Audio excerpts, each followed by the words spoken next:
Hey folks, it's Bob here at Serenity Hill. I'm out here by where we peel the bark off of cedar logs. A couple of weeks ago I went and bought some logs at Mountain Milling Company. The place where I was cutting logs, he's got a few small trees left, but anything of size is gone. So I went and bought some logs.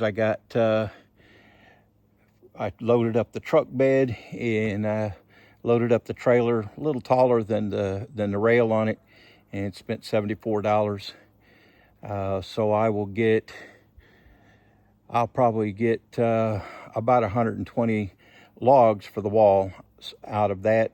I may end up having to go get some more. I've got some logs already that are in the kiln, and fortunately, most of these logs that I went and picked up, they've been sitting out air drying for a while, and so they're pretty well dry. Here's a pile I've got beside the fence, and I got some more back there in front of my truck where I've been cutting the ones that are on my trailer. And currently I just walked into the workshop here. Let me turn my fan off.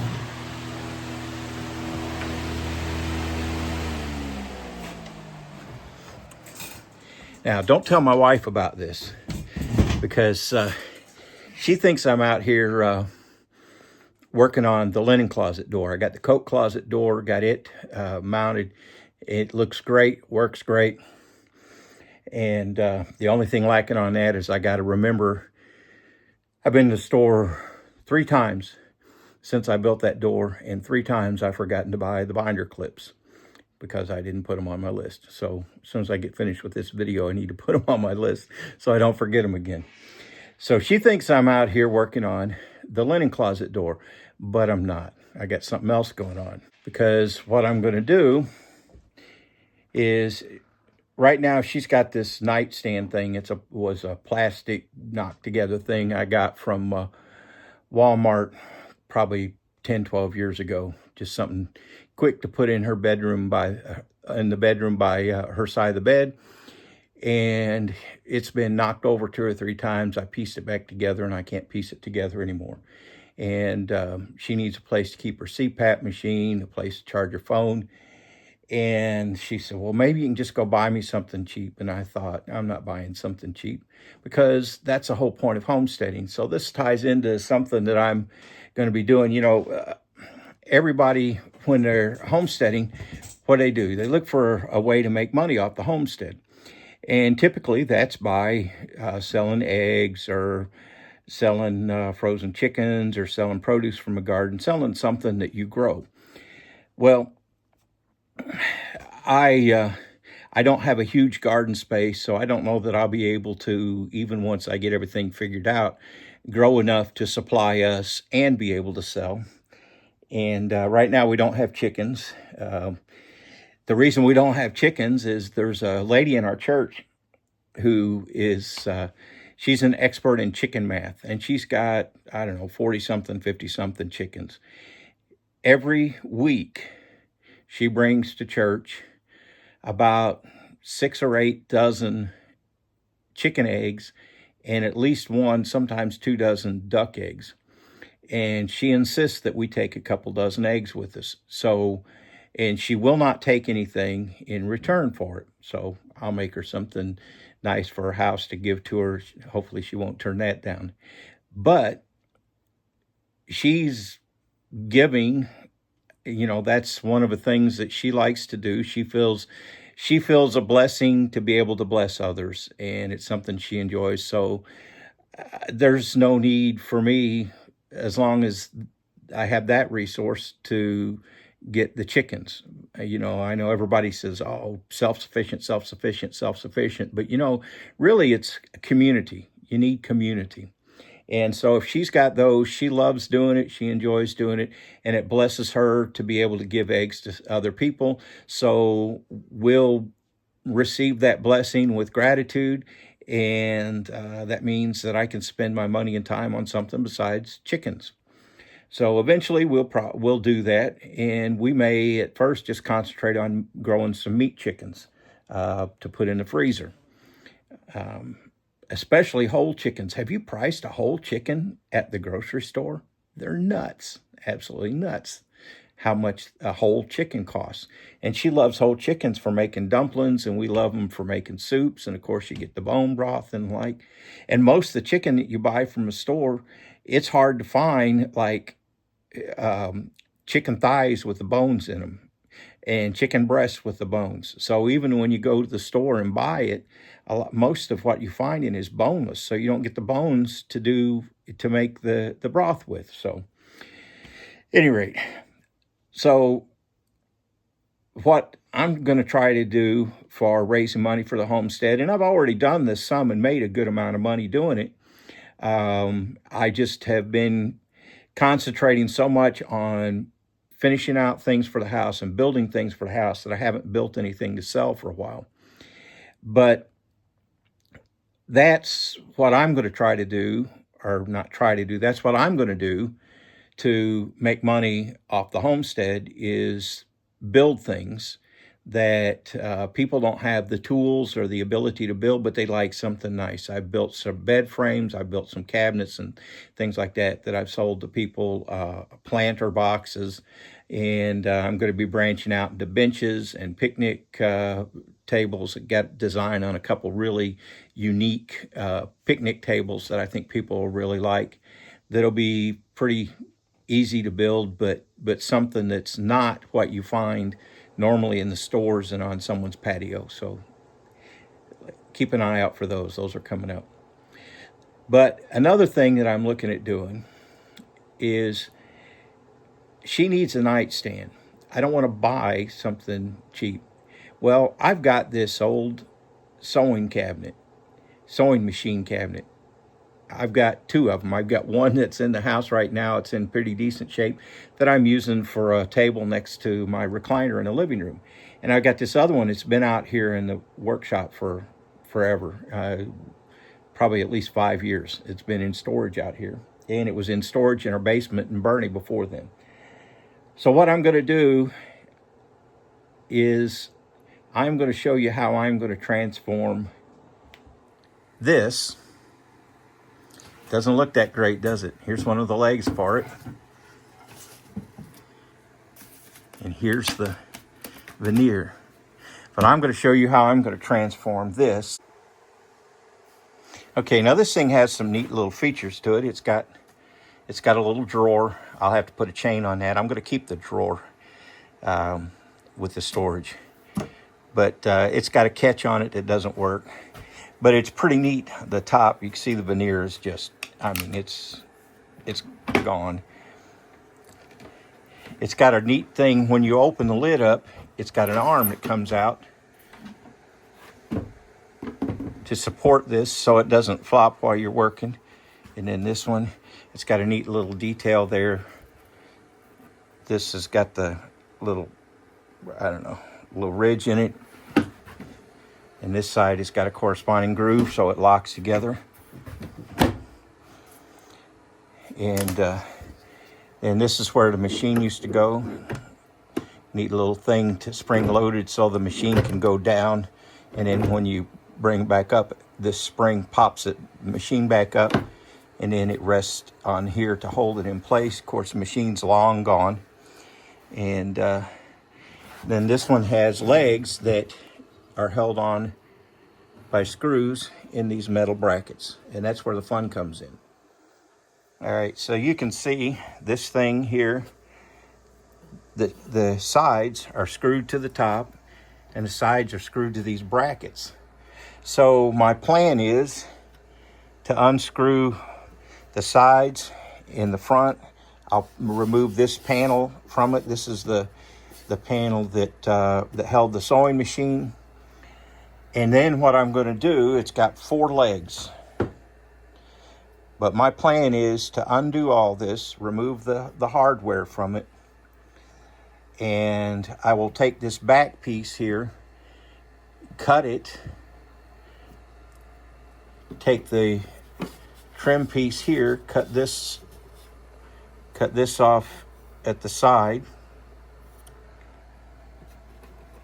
cut this in half, and splice that to it so that I can bend these brackets here and bring the ends, bring the sides in so I can make this triangular. And I'll use one of these brackets here at the back to hold the back leg, and I'll have to bend the bracket to make it fit. So it'll go from 4 legs to 3. And then I will use one of the legs as a post to hold a light. So that's the plan. And what inspired me to do this, other than the fact that sometimes I can be absolutely crazy, what inspired me to do this is, you can go to a flea market, an antique store, and you can find these things all day. And people have got them they want to get rid of. And I thought, the best way to make money off something is to have a niche product, do something that no one else is doing. I thought, everybody's got these things. They're cheap. If I could buy some of these things and modify them to turn them into some really nice tables, just use the bones of it to make some really unique tables, take some pictures of this is what it was like before, and this is what it's like after, what I made it into. I think I could sell those. So that's what I'm going to try. I'll be taking this apart and reshaping it from a rectangle to a triangle, and see how that works out. So stick around. This might be interesting. All right, now the first thing that I've got to do, as soon as I find my screwdriver,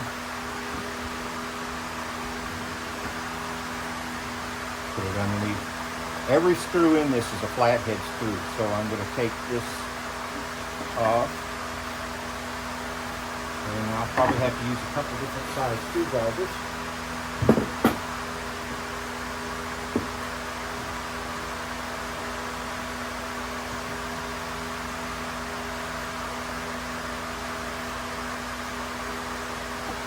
I'll get this top off so it doesn't flop around on me.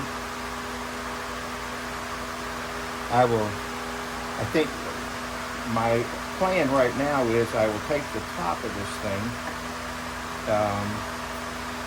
and I will use some splines to glue it together. Either sand this or cut this smooth, and then use some biscuits to join it together, glue it together, and then I'll have to recut it into a triangle.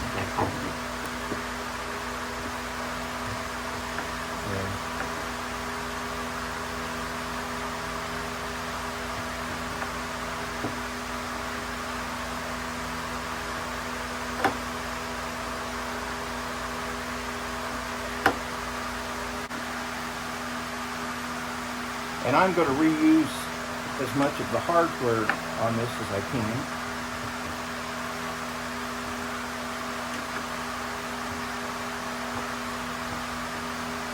And this is going to be interesting with some of these screws out.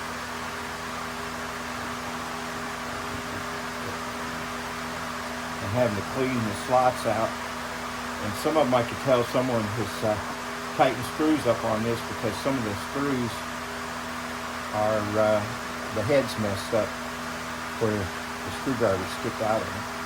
That's kind of neat. It's got that little bracket I was telling you about that holds the top, so it keeps it from falling down as you pull the screws out.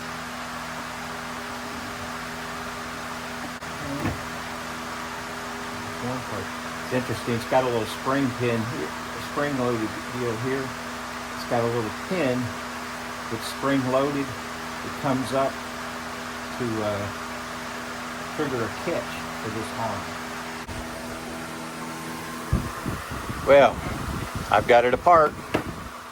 All the pieces off, all the brackets off, everything except this drawer. And this is one of the reasons why I'm redoing it. You see, it's got veneer on both sides, and as you can see, the veneer is just coming off. And and generally in pretty bad shape. So I think I may put veneer back on the inside, but I can tell from looking at this wood here, this is oak. So, and maybe instead of putting veneer back on the inside, I'll just finish it out nice. But I'll definitely re-veneer the outside. You can see some nice little detail here. I like that. It's all apart. Got to take the drawer off. This I'm not going to worry about because this part, at least for now, I'm not going to be reusing. I'll use these right here as the top for it because it's got that big hole in it. But interesting mechanisms. Well, one of the things that I've got to do, now that I've got the table all disassembled, is I got to put it back together. And as I said, I'm doing this instead of as a rectangular table, I'm going to do it as a triangle. And it's going to be equilateral sides. So that means all my angles are 60 degrees. Well, these brackets that are used these screws go into the sides. It's got screws here and here, and then one in the center. Well, it screws into the side of a piece, and the other piece screws into it to get a 90. Well, I need it to be 60 because I'm going with a triangle. So I need to have them like this instead. And so what I did, and we'll see how well this works when I go to assembling it, one of the things that comes in handy is using jigs. So what I did is I took me a piece of 2x4, and I will take my part, use one of the screws that holds it together, and screw this down. These are slotted screws. I hate using slotted screws, but that's what they had available when they made this. So, and I'm going to go ahead and in the spirit of this project, I'm going to be reusing all the fasteners that I can. So it will go back together with slotted screws, providing I don't strip them out. Okay, so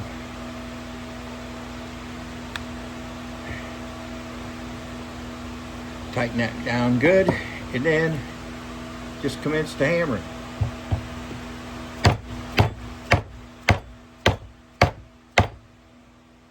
Look at that, already it's changing. And then I'll lay it down here, because I found with the first one, this is a more effective way to do it. Lay it down on the board, on the table.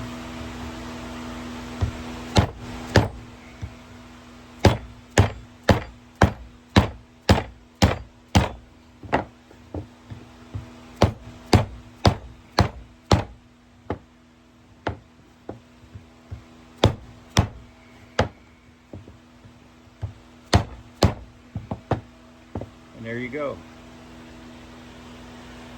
And just like that, it's now 60 degrees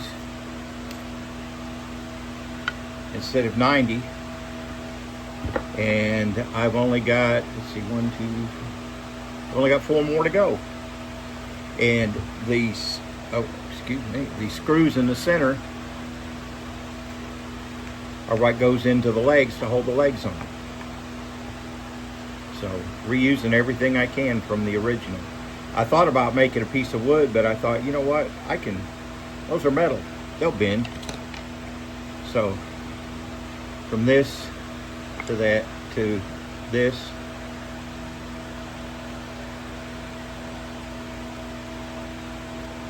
and not that difficult to do. All right, 4 down, or 2 down, 4 to go. Well, looks like my my little jig for my brackets worked out perfect. I've got a nice equilateral triangle here with 60-degree angles. This thing started out as a rectangle, now it's a triangle, and the leg that was over in this corner will now come up and so have a lamp on it. and had a beautiful surprise. You know, as I'm taking the stain off, I'm realizing the framework here and this veneer is black walnut. So, and it was covered with this ugly stain. So now it should be much prettier. Well, I've got the black walnut veneer on the front and getting ready to put the veneer on the top. What I got to do first is it had a rough spot here, so I put in some wood putty to fill that in, and I'm getting ready to sand that down smooth now.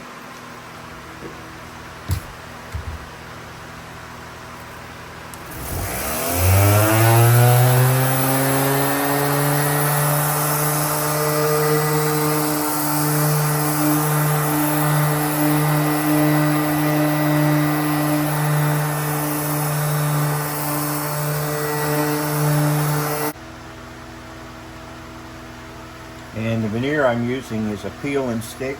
I'm going to have to turn my fan off.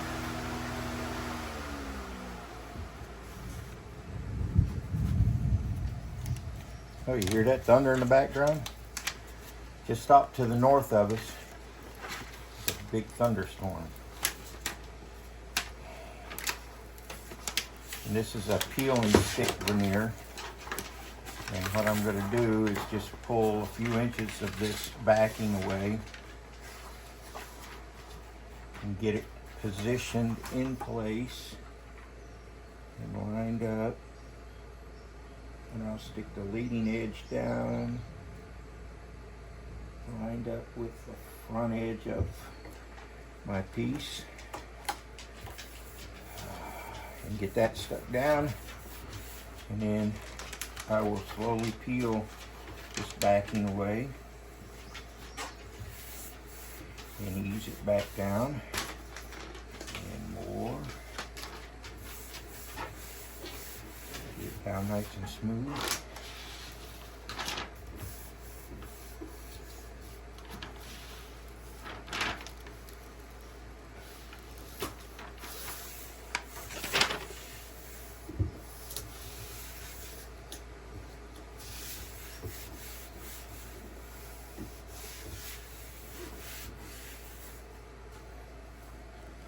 And there you have it, as simple as that. A piece that had a rough looking top and now it's got a nice veneer on it. I'll give it a light sand, and I'm gonna have to trim the edges. That'll be fun. And then it'll be ready for a light sand and the polyurethane. So there it is, with the walnut on the front and on the top. Got the first coat of satin poly on it. Let that dry and put another coat on. And then I'll be ready to put the lamp post back on it and take it inside for Deb to use. All right, so to give you a little close-up, here's the drawer with the beautiful burl in it.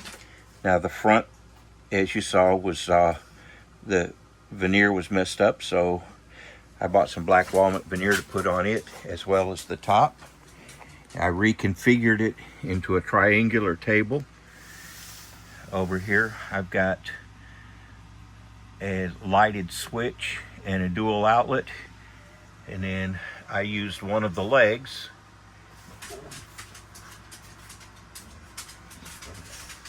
to make a lamp post. Leo's going crazy on me. And then I made an arm for the lamp. This is a piece of pine, and I covered it with some of the black walnut veneer. And there you go. Now, some people may say, once again, what does that have to do with homesteading? Because homesteading is about growing stuff and raising critters and the like. If you've got something that is in rough shape, instead of throwing it away and buying new,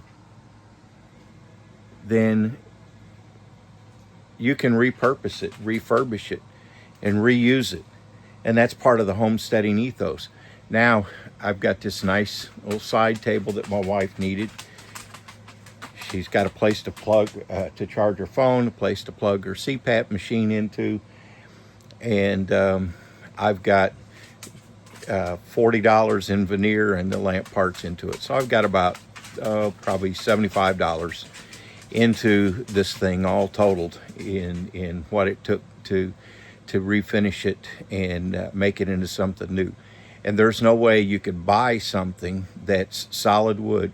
This thing is made out of walnut. The frame is walnut, the legs are walnut, the veneer is walnut. Now the top, the core of it is oak. So it's solid as solid can be. And it's something that will last our lifetime and probably be passed on from something that a lot of people would throw in the burn pile. So that's what you can do to help yourself out here, to extend the life of things, reuse things. You're not putting more stuff into landfills or more stuff up into the atmosphere, and you're reusing something and giving something beautiful and timeless a new life.